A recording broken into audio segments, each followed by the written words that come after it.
Shakur Stevenson at the Apex, guys. Time to get hyped. Thanks for your patience with everything.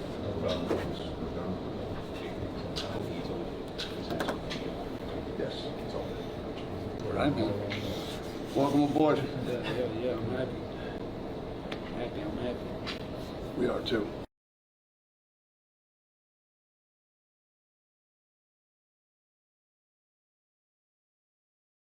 All right, guys, welcome back to the channel. Shakur Stevenson has officially signed with Zuffa. PBC are joining the big hitters over there on DAZN, and we've seen the first press conference between Teofimo Lopez and Rolly Romero.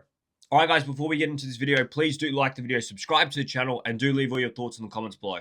All right, we're going to start one place. Shakur Stevenson has signed with Zuffa Boxing, and it's not just a one-fight deal. This is apparently a multi-fight deal under the Zuffa banner. I'm sure more information will come out in due course, but from what we know right now, it is a multi-fight deal. And look, it's a massive, massive announcement, especially on the same day that we see PBC go over there and join the big hitters at DAZN.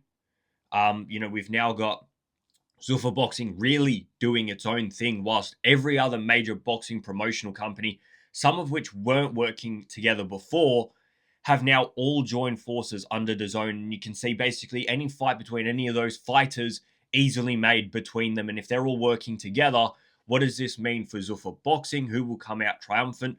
Will Zuffa Boxing actually succeed under this new sort of regime where they're almost isolating themselves from everybody whilst everybody else is working together? It is a very interesting thing. But let's talk about Shakur Stevenson first. Then we'll get onto that stuff and we'll get onto Teofimo Lopez.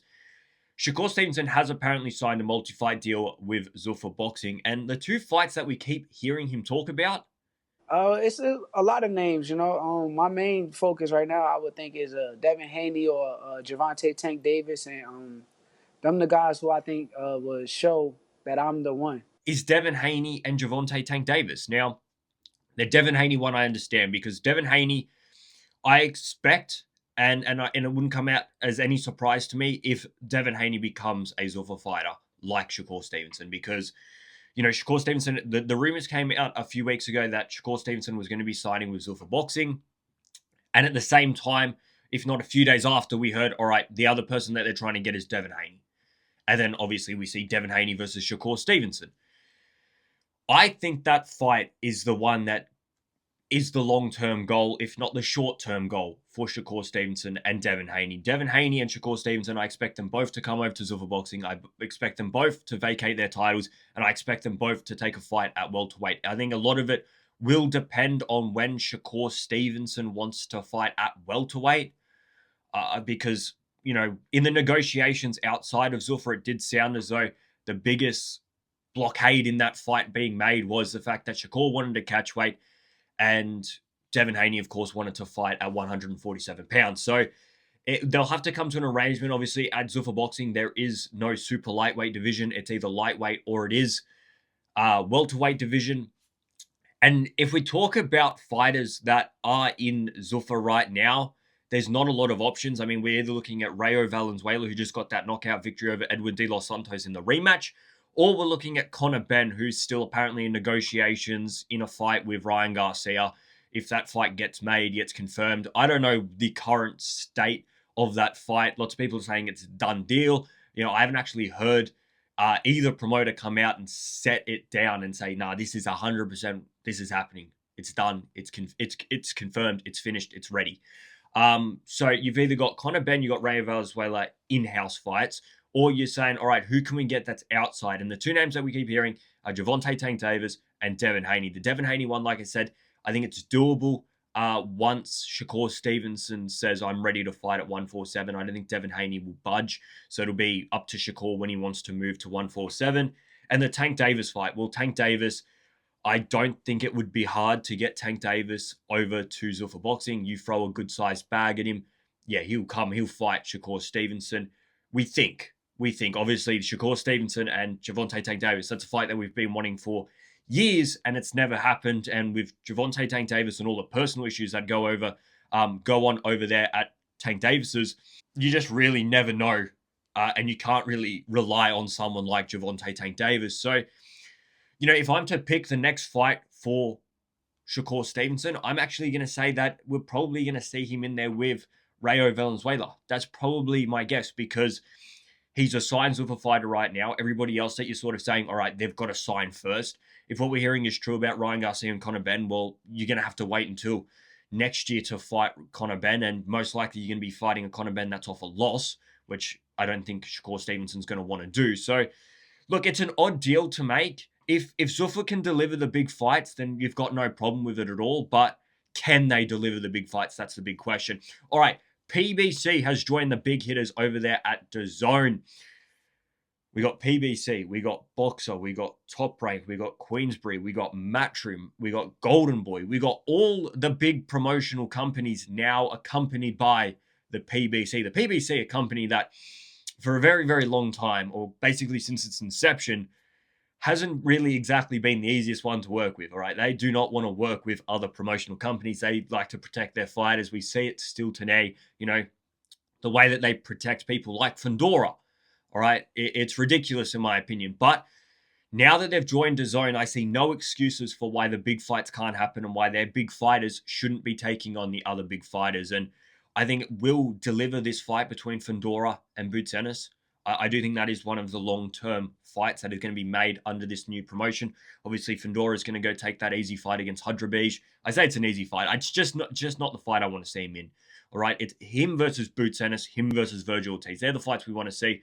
The fact that we're seeing him take on people, Keith Thurman, Chordell Booker, and now Hadrabij, is a bit of a piss take in my opinion. We want to see unifications. We want to see Fundora versus Boots Ennis. And hopefully now that, we're going to be seeing PBC and Matchroom working together, we can see that fight be made. And finally, Teofimo Lopez and Rolly Romero.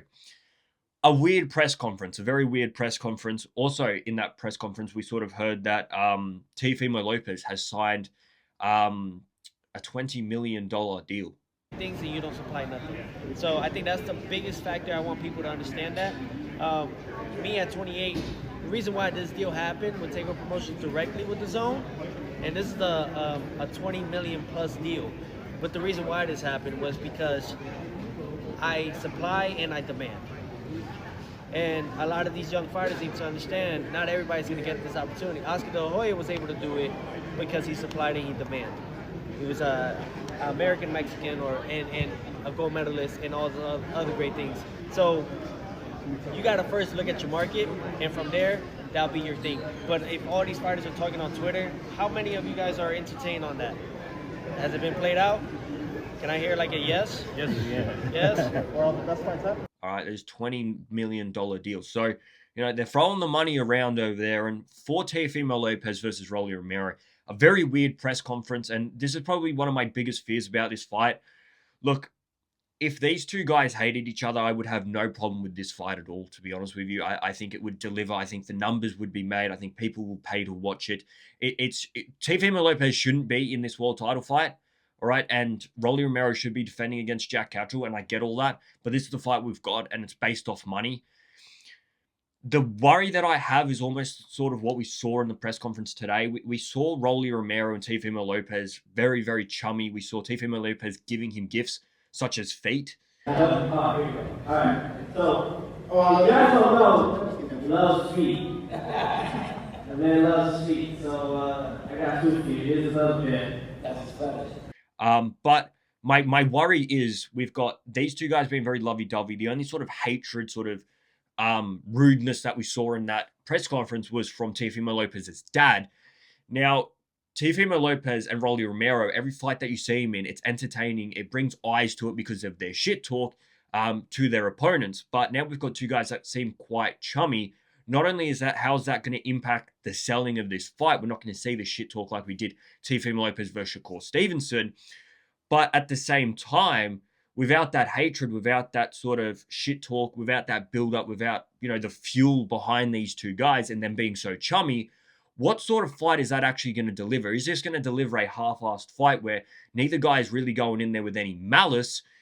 All right, so we're just going to have sort of a sparring boxing match rather than, all right, let's see these two guys really go to war. Because that's what we want to see. We want to see these two guys go to war. We want to see them both trying to hurt each other. Because at the end of the day, that is what this sport is. It is trying to hurt your opponent. But when you're chummy, when you're friends, is that malice going to be there? Is that intent to hurt each other going to be there? And that does worry me. Hopefully I am wrong, and these two guys can be the complete professional boxers and say, no, you know what? Like Teofimo Lopez keeps saying, friends can fight. We're moving the business forward. Friends can fight. This is what we do as a profession. Just because we're friends doesn't mean that we can't take this fight. And, if you look at an acute example to this is Keyshawn Davis and Shakur Stevenson. They've said many times over the past few years that, hey, we know that we fight in very similar divisions, if not the same division. We are two of the top dogs in those divisions, but we will not fight each other because we are brothers. We're too close. It's not going to happen.